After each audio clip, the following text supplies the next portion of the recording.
পরে আবার উপরে যাব।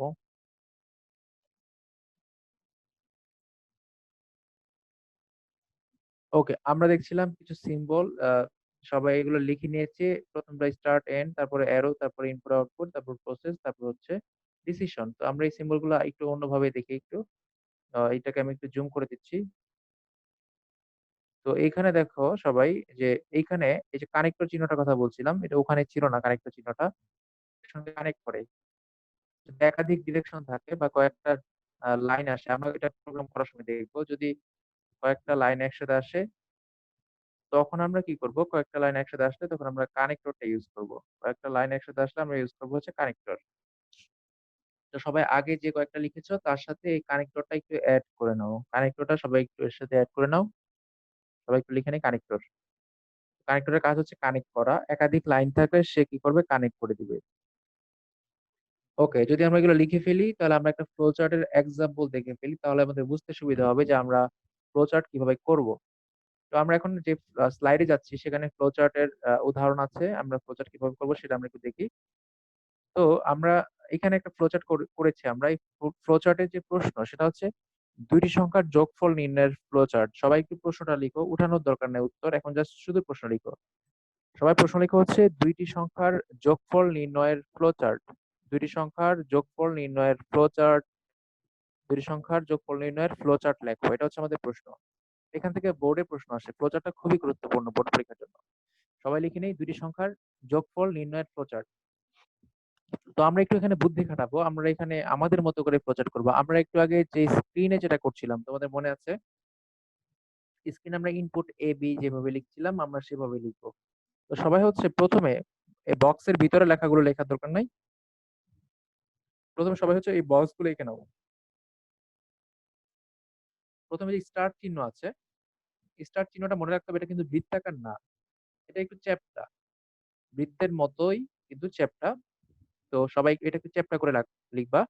যদি একেবারে গোল আঁকি, একেবারে পিওর গোল আঁকি, বৃত্তাকার আঁকি, তাহলে সেটা হয়ে যাবে হচ্ছে কানেক্টর চিহ্ন। তাহলে আমরা একটু চ্যাপ্টা করে দিব, এটা হচ্ছে স্টার চিহ্ন। আর এই লাস্টের চিহ্নটাও সেম, শুরুটা এবং শেষটা একই রকম, স্টার্ট এবং লাস্টের হচ্ছে এন্ড। তারপরে এই 2 নম্বর যে চিহ্নটা আছে যেখানে আমরা ইনপুট নাম্বার দেখতে পাচ্ছি, এই লেখাগুলো লেখা দরকার নাই, সবাই শুধু চিত্রগুলো আঁকো। ওই লেখাগুলো আমি পরে বলে দিব সহজ করে কিভাবে লিখতে হবে। তো এইখানে যে লেখা আছে ইনপুট নাম্বার, এইটা হচ্ছে সামান্তরিক হবে, সামান্তরিক হবে। আর পরের যে সাম লেখা আছে এটা হবে আয়ত। তারপরে হবে প্রিন্ট সাম, তারপর হবে এন্ড। তো আমরা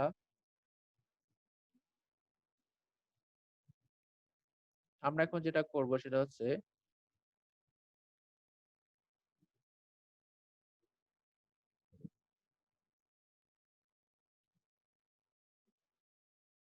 আমরা এইখানে স্লাইডে আবার একটু ফেরত যাচ্ছি। আমরা এখন যেটা করব সেটা হচ্ছে এখানে দেখো স্টার্ট যেটা লেখা আছে, সবাই খাতার মধ্যে স্টার্ট লিখে নাও, এই বক্সের মধ্যে স্টার্ট লিখে নাও, লাস্টেরটা এন্ড লিখে নাও, মানে শুরু আর শেষ আমরা জানি, এটা লিখে ফেললাম সবাই, স্টার্ট আর এন্ড। এই যে 2 নম্বর যে ধাপটা আছে, 2 নম্বর ধাপে আমরা যেটা লিখবো সেটা হচ্ছে 2 নম্বর ধাপে আমরা এখানে input number one number two লিখবো না, আমরা লিখবো আমাদের যে একটু আগে অ্যালগোরিদম লিখেছি সেটা লিখবো। আমরা ইনপুট এক্স কমা ওয়াই, আমরা লিখবো ইনপুট এক্স কমা ওয়াই। সবাইকে লিখো, 2 নম্বর যে ধাপ আছে সেখানে লিখবা ইনপুট এক্স কমা ওয়াই।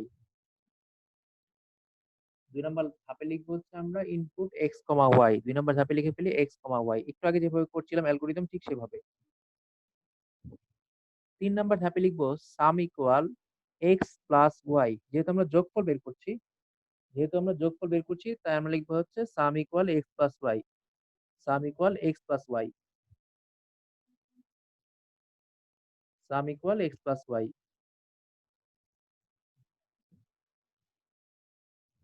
লিখলাম সবাই, sum equal x plus y. তারপরে এই যে 4 নম্বর ধাপ আছে সেখানে লিখবো প্রিন্ট সাম। 4 নম্বর ধাপে লিখবো প্রিন্ট সাম। আর 5 নম্বর ধাপে হচ্ছে এন্ড। তার মানে আমরা একটু আগে যেটা করছিলাম আমরা একটু সেখানে বেক করি, আমাদের হোয়াইট বোর্ডে বেক করি। হোয়াইট বোর্ডে আমরা যেটা লিখছিলাম সেটা আমরা একটু সবাই দেখি। আমাদের তোমাদের মনে আছে যে আমাদের স্টেপ ওয়ানে কি ছিল? স্টেপ ওয়ানে ছিল হচ্ছে স্টার্ট। আমরা স্টেপ ওয়ানে লিখেছিলাম স্টার্ট। তো এখানে ধরো আমরা যদি স্টার্টটা এখানে বসাই দিই তাহলে এটা হয়ে যাবে প্রচারের প্রথম ধাপ। আর ২ নাম্বার ধাপটা যদি হচ্ছে ওখানে ছিল ইনপুট। তো আমরা যদি এখানে হচ্ছে ইনপুটটা বসাই দিই, হ্যাঁ? এটা কিন্তু সামুদ্রিক হবে, জাস্ট আমি একটু নিয়ে রাখছি। এটা হবে এখানে ইনপুট। আর ৩ নাম্বার ধাপ হবে প্রসেস। অর্থাৎ আমরা যদি এখানে প্রসেস আমাদের অ্যালগরিদম মানে তুমি যদি অ্যালগরিদম পারো প্রচারের সমস্যা হবে না। এখানে বসাই দিব। বসানোর পরে এভাবে আস্তে, আস্তে আমরা ধাপে, ধাপে আগাবো। তাহলে কথা হচ্ছে আমি যেটা বলতে চাচ্ছি সেটা হচ্ছে কেউ যদি অ্যালগরিদম ভালো পারে, প্রচার ভালো পারবে। কেউ যদি প্রচার ভালো পারে তাহলে অ্যালগরিদম ভালো পারবে। তার মানে অ্যালগরিদমের ধাপগুলো শুধু চিহ্ন দিয়ে বসিয়ে দিলেই হবে। সেটা হয়ে যাবে প্রচার। ওকে, এখন আমরা যে আমাদের স্লাইড আছে সেখানে আমরা ব্যাক করি। আমরা চাইলে আরো উদাহরণ দেখতে পারি। এখন তোমাদের জন্য যে প্রশ্ন সেটা হচ্ছে তোমরা যেটা লিখবা সেটা হচ্ছে সবাই একটু প্রশ্ন লিখো। সবাই প্রশ্ন লিখো। ৩ টি সংখ্যার ৩ টি সংখ্যার গড় বের করার অ্যালগরিদম ও ফ্লোচার্ট। ৩ টি সংখ্যার গড় বের করার অ্যালগরিদম ও ফ্লোচার্ট। আমরা এখন যেটা বের করব সেখানে থাকবে হচ্ছে ৩ টি সংখ্যা এবং ৩ টি সংখ্যার গড় বের করব এভারেজ। এতক্ষণ আমরা বের করেছিলাম হচ্ছে সাম, কয়টা সংখ্যা? ২টা সংখ্যা। তো এখন আমরা এভারেজ বের করব ৩ টি সংখ্যার। তো সবাই প্রশ্ন লিখে ফেলো। ৩ টি সংখ্যার গড় বের করার অ্যালগরিদম ও ফ্লোচার্ট। ৩ টি সংখ্যার গড় বের করার অ্যালগরিদম ও ফ্লোচার্ট। ৩ টি সংখ্যার গড় বের করার অ্যালগরিদম ও ফ্লোচার্ট। ৩ টি সংখ্যার গড় বের করার অ্যালগরিদম ও ফ্লোচার্ট।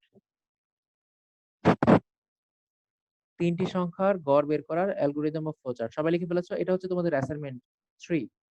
এটা হচ্ছে তোমাদের অ্যাসাইনমেন্ট 3। এটা আমরা পরের ক্লাসে পড়বো। তাই সবাই একটু অ্যাসাইনমেন্টটা টুকে রাখো। ৩ টি সংখ্যার গড় বের করার অ্যালগরিদম বের করতে হবে, ফ্লোচার্টও বের করতে হবে। ৩ টি সংখ্যার গড় বের করার অ্যালগরিদম ও ফ্লোচার্ট। সবাই লিখে নাও। তো আমি বলছিলাম যে আমরা যখন প্রোগ্রামের ডেভেলপমেন্ট বা কোডিং এর যে আগের ধাপটা আছে, তো সেখানে যাবার জন্য আমরা যে ধাপটায় যাই সেটা হচ্ছে প্রোগ্রাম ডিজাইন। আমরা গত ক্লাসে পড়েছিলাম যে প্রোগ্রাম ডিজাইন হচ্ছে প্রোগ্রাম ডেভেলপমেন্ট আর কোডিং এর আগের ধাপ। তো প্রোগ্রাম ডিজাইন করতে গেলে আমরা ৩টা জিনিস ফলো করতে পারি। সেটা হচ্ছে হয় অ্যালগরিদম, না হয় ফ্লোচার্ট, না হলে সুডোকোড। হয় অ্যালগরিদম, না হলে ফ্লোচার্ট, না হলে সুডোকোড। যেকোনো ৩টার যেকোনো একটা। তবে অ্যালগরিদমটাই বেশি ব্যবহার করা হয়, তারপরে একটু ব্যবহার করা হয় ফ্লোচার্ট, তারপরে ব্যবহার করা হয় সুডোকোড। এখন কিছু শব্দের সাহায্যে অর্থাৎ কিছু ছদ্ম শব্দের সাহায্যে ছোট, ছোট ওয়ার্ডের সাহায্যে প্রকাশ করব। অর্থাৎ প্রোগ্রামটাকে আমরা ছোট, ছোট ওয়ার্ডের সাহায্যে প্রকাশ করব। যদি ওয়ার্ডের সাহায্যে প্রকাশ করি তাহলে সেটাকে বলা হবে সুডোকোড। তো সবাই একটু সুডোকোডটা লিখে নাও। সুডোকোড লিখে নাও। সুডো শব্দের অর্থ ছদ্ম। বানানটা একটু ভালো করে দেখবা। সুডো শব্দটা PSEUDO সুডো। এই সুডো বানানে হচ্ছে এস নাই, শুরুতে পি আছে। বানানটা একটু ভালো করে খেয়াল করতে হবে। বানানটা একটু ব্যতিক্রম। সুডো বানান হচ্ছে PSEUDO সুডো। শব্দের অর্থ ছদ্ম বা যা সত্য নয়, মানে যেটা আসল নয়। আমরা লিখতে পারি সুডো শব্দের অর্থ ছদ্ম বা যা সত্য নয় বা যা আসল নয়। ঠিক আছে? সবাই লিখে নাও সুডো সুডো। তার মানে অ্যালগরিদম যেরকম, ফ্লোচার্ট যেরকম, সুডোকোডও ওইরকম একটা প্রোগ্রাম ডিজাইনের একটা সিস্টেম। এটার সাহায্যে আমরা রাফ বা খসড়া করে প্রোগ্রামটা লিখি। তো আমরা সবাই সুডোকোডের সংজ্ঞাটা লিখে ফেলি তাড়াতাড়ি করে। তো দেখো, প্রোগ্রামের ধরন এবং কার্যাবলী সংবলিত কিছু সংখ্যক নির্দেশকে একত্রে সুডোকোড বলে। এই সংখ্যাটা আগের মতোই। এখানে প্রোগ্রামের ধরন আর কার্যপ্রণালী, প্রোগ্রামের ধরন এবং কার্যপ্রণালী সংবলিত কিছু সংখ্যক নির্দেশ। নির্দেশ মানে হচ্ছে কিছু ধাপ, কিছু শব্দের সাহায্যে কিছু অর্ডার দেওয়া যে এই কাজটা করো, এই ধাপটা করো। তো এইখানেও ধাপে ধাপে আসবে, কিন্তু এখানে আসবে সংকেতের সাহায্যে। আমরা অ্যালগরিদমে করেছি বর্ণনামূলক, ফ্লোচার্টে করেছি চিত্রভিত্তিক, আর সুডোকোড হচ্ছে সংকেত ভিত্তিক কিছু ওয়ার্ডের সাহায্যে করবো আমরা। যেমন হচ্ছে আমি যদি একটা উদাহরণ দিই, সুডোকোড আমাদের লাগবে না এই অধ্যায়ে, এটা আমাদের দরকার নাই, জাস্ট আমি একটু বলে রাখি। তো আমি ধরো সুডোকোডের সাহায্যে প্রোগ্রাম লিখলে এটা খুবই একবার সিম্পলি আমরা বলতে পারি যে ইনপুট এ প্লাস বি। আমরা তো অ্যালগরিদমটা অনেক শর্ট করে ফেলছি। অ্যালগরিদম সাধারণত আরেকটু বর্ণনা দিয়ে লেখা হয়। তো আমরা পরীক্ষার জন্য একটু আগে থেকেই কৌশলে সহজ করে শিখছি। যদি ছোটখাটো হতো তাহলে আমি লিখতাম ইনপুট এবি, তারপর হচ্ছে সাম এ প্লাস বি বা সাম এবি, তারপর হচ্ছে এন্ড বা হচ্ছে প্রিন্ট রেজাল্ট। মানে এরকম অ্যালগরিদম মতো করে আমরা ছোট ছোট আরো ছোট ওয়ার্ড দিয়ে কি করি, আমরা কোনো একটা প্রোগ্রামকে রিপ্রেজেন্ট করি। তো যদি আমরা কিছু সংকেতের সাহায্যে বা কিছু ওয়ার্ডের সাহায্যে প্রোগ্রামকে রিপ্রেজেন্ট করি তখন সেটাকে বলা হবে সুডোকোড। তাহলে তোমাদের হচ্ছে সুডোকোড কি সবাই সংজ্ঞাটা লিখে নিয়েছো। প্রোগ্রামের ধরন এবং কার্যপ্রণালী সম্বলিত কিছু সংখ্যক নির্দেশকে একত্রে সুডোকোড বলে। প্রোগ্রামের ধরন এবং কার্যপ্রণালী সংবলিত কিছু সংখ্যক নির্দেশকে একত্রে সুডোকোড বলে। প্রোগ্রামের ধরন এবং কার্যপ্রণালী সংবলিত কিছু সংখ্যক নির্দেশকে একত্রে সুডোকোড বলে। তো আমরা আজকে শিখলাম ৩ টা জিনিস। একটা হচ্ছে অ্যালগরিদম, একটা হচ্ছে ফ্লোচার্ট, একটা হচ্ছে সুডোকোড। তাহলে অ্যালগরিদম হচ্ছে বর্ণনামূলক, আর ফ্লোচার্ট হচ্ছে চিত্রভিত্তিক, আর সুডোকোড হচ্ছে কি? সুডোকোড হচ্ছে যে সংকেত ভিত্তিক। তাহলে আ তোমাদের কাজ হচ্ছে অ্যাসাইনমেন্ট যেটা দিলাম সেটা হচ্ছে ৩ টা সংখ্যার গড় নির্ণয়ের অ্যালগরিদম আর ফ্লোচার্ট। তোমরা এটা করে আ তোমাদের যে আইসিটি উইথ সায়েন্স এর যে ফেসবুক গ্রুপ আছে, আইসিটি উইথ সায়েন্স এর ফেসবুক গ্রুপে আমি একটা পোস্ট দিয়ে দিব। সেখানে তোমরা হচ্ছে জমা দিবা। আ তোমাদের তো খাতার মধ্যে জাস্ট লিখে জমা দিবা।